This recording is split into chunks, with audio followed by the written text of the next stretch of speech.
right, hello again, everyone, and thanks so much for joining me. I'm Frederica Whitfield. Mexican authorities now want to question actor Sean Penn on the heels of the recapture of El Chapo Guzman. Penn revealed that last October he secretly met with the drug kingpin. After years of planning, actor Sean Penn secured a confidential interview with the cartel leader at an undisclosed location in Mexico to write a feature-length article for Rolling Stone magazine. This is believed to be Guzman's first recorded interview that you see right there in decades. An anonymous Mexican law enforcement official saying this meeting and other leads helped authorities capture him on Friday. So let's discuss the legal repercussions Penn could be facing with attorney and radio personality Mo Ivory and criminal defense attorney and constitutional attorney Pate and CNN's senior media correspondent and host of CNN's Reliable Sources, Brian Stelter. All right, good to see all of you. Oh boy, a whole lot of questions here. Brian, let me begin with you because this interview, this moment, and now an article on Rolling Stone, there is so much we don't know about how it came about, but we do know that the Mexican actress helped facilitate it. But then what's troublesome to you about Rolling Stone's knowledge of this and its involvement in helping to facilitate this interview, making it to print? What's exceedingly unusual about this this whole story, this 11,000-word story, is that it was shared with El Chapo before publication. This is something called, a prior review or source approval.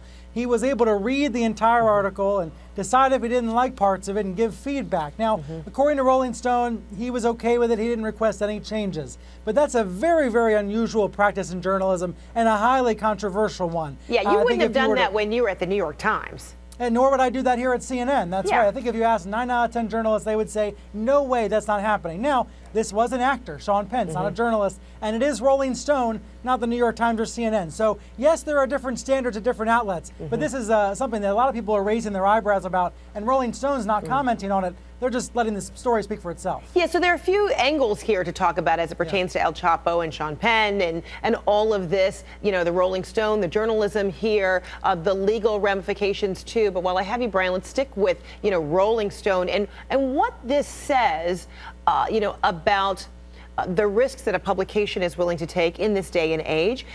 Is Rolling Stone willing to do this because we are in an age of social media and somehow stuff just gets out there? You have to be competitive, change the style of things. Does Rolling Stone, especially on the heels of the UVA story and questions about how that came about and the editing and the vetting of that, is just Rolling Stone saying that we are something different? We're a different product here. Yeah, we all remember that debunked rape on campus story. It was a harrowing story, but it was discredited. Now Rolling Stone's being sued by a number of different individuals who object to that story. In some ways, this feels like a comeback. One of the biggest scoops any magazine's had in a number of years. I'm sure there's a lot of other editors out there today that are very jealous of this story. Now, that said, there are some parts about it that give you second thoughts. The danger associated with the trip, him coming back, having a photograph with El Chapo. And remember, this interview was in October. They were ready to go to the printing press with this before El Chapo was recaptured. So if this story come out today and El Chapo was still on the lam, wouldn't Sean Penn have some, not legal obligation, but moral obligation to share the information about his whereabouts? That's where it gets murky here.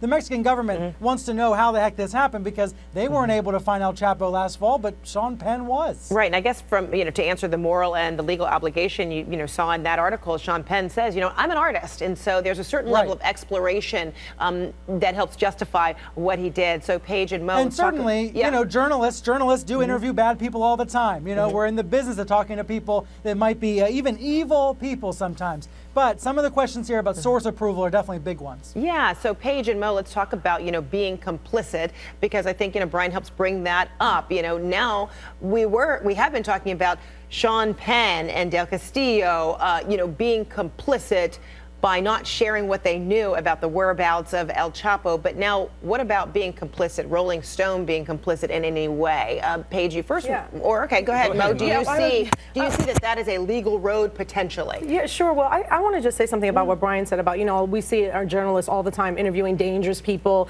that have done horrible things, but most of the times they're behind bars. They're not normally the #1 person on America's Most Wanted list. So I think that there is a little bit of a distinction between somebody who the authorities are, you know, spending all of their resources trying to find versus somebody who has already been convicted or even is awaiting trial and is behind bars. So I think there is a separation with that. But I think that we don't know yet what Rolling Stone has to say. But I think there is absolutely both a moral obligation and definitely some legal implications for Rolling Stone if they already knew, you know, where the location was, if they all agreed to keep the location secret, if they paid certain monies. I mean, I've heard that Sean Penn chartered the flight himself and that used his own money for some of the expenses, but we don't know that that's all the way accurate statement of what happened. So I think we can't really sort of decide Rolling Stone's fault or, you know, implication to the legalities of it until we hear from them.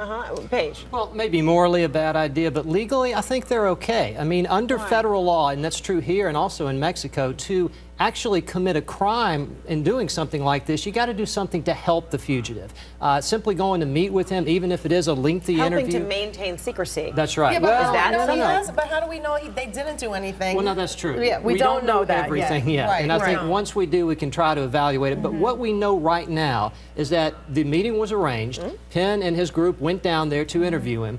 Now, had Penn arranged the meeting and brought El Chapo to him, no question they've got some trouble. But based upon what we know now, I don't see any criminal charges, but I can assure you prosecutors are going to want to talk to Sean Penn and everyone else who went down there. Not only do they know stuff about where these folks may be hiding out and who his associates may be, they've made admissions to Sean Penn. This is the first time we ever heard El Chapo say, I did it. I am a drug dealer. Now they have that. And can be used against him, whether he's prosecuted in Mexico. And now we know the U.S., well, Mexico has agreed to extradite to the U.S. So if there is that upholding, you know, of that extradition treaty, then you have to wonder, would Mexico also want to talk to Sean Penn? Could the U.S. say, okay, we can help facilitate that so that while you're going to interview the Mexican actress. The United States both have an interest in talking to Sean Penn, no doubt, whether the extradition happens. Can they enforce that? I mean, will it have to be all predicated on his willingness to go back to Mexico to talk, or is it simply the U.S. says, okay, we'll make it happen for you even if it's stateside? Talking about Sean Penn. Sean Penn, right. Yeah, I think he would have to be willing to go back to Mexico. I mean, they can't extradite him just to answer questions. I mean, they would actually have to have charges against him to initiate extradition proceedings. But I think he will cooperate. I don't see a reason for him at this point to try to duck his head and avoid what he's done. I mean, he's put himself out there. He's involved in this investigation, and he's likely to be a witness for one side or the other. I think there's also some questions about the time period between when he did the face-to-face interview versus the follow-up. You know, what information do they have about El Chapo during that period of time? Did they know his whereabouts? I don't think it's just the time period of the interview and then the follow-up that was done over video. So I think there's a lot of unanswered questions. Right. And so, Brian, you know, when we talk about you know, journalism and entertainment kind of coming together, Sean Penn, not a journalist, but he is carrying this out in, I guess, in the auspices of being a journalist, asking questions and then writing about it, and then, you know, Rolling Stone endorsing it. What's happened here? I mean, does it become kind of blurred, you know, as a reader? You know, are you looking at this and saying, okay, I'm not sure if this is journalism, but it's an interesting story. He is a storyteller as an entertainer. Yeah, it reminds me a little bit of Dennis Rodman going over to North Korea and getting to meet with leaders there. You know, celebrity stature does open doors. And I think Paige makes a really important point. In one level, Sean Penn's done a great service here. Why? Because he's gotten El Chapo on the record, talking about drug dealing, talking about you know, these crimes that have been committed, and also you know, expressing the point of view of a drug dealer that frankly you rarely hear in mainstream media. To hear him say, oh, if I die, the same amount of drugs are going to be flowing onto the streets regardless of what happens to me. We can debate whether that's true or not, but that's a provocative thought to hear from someone who was on the run. And then I'm glad these quotes are out there. Yeah, that's and right. then even hearing him justify, like, hey, oh, well, there's no other way. Yeah, he said there was no other business, no other economy for him in his small community. Those quotes, whether they were obtained, you know, in a comfortable way or not, are very insightful. Right, and that's going to empathy, isn't it? That's stirring up some empathy, support. That, you know what, put yourself in my situation. If you're in a place where there is no, if there's no other way to put food on the table, I have no other recourse. Right, and I only committed violent acts when I had to, was sort of another sort of line of questioning that Sean Penn had. And Paige? Still not a legal defense. Trafficking in drugs, shooting people, Very true. Right. All right. Thanks so much, Paige Pate, Brian Steldermo, Ivory. Thanks to all of you. Appreciate it.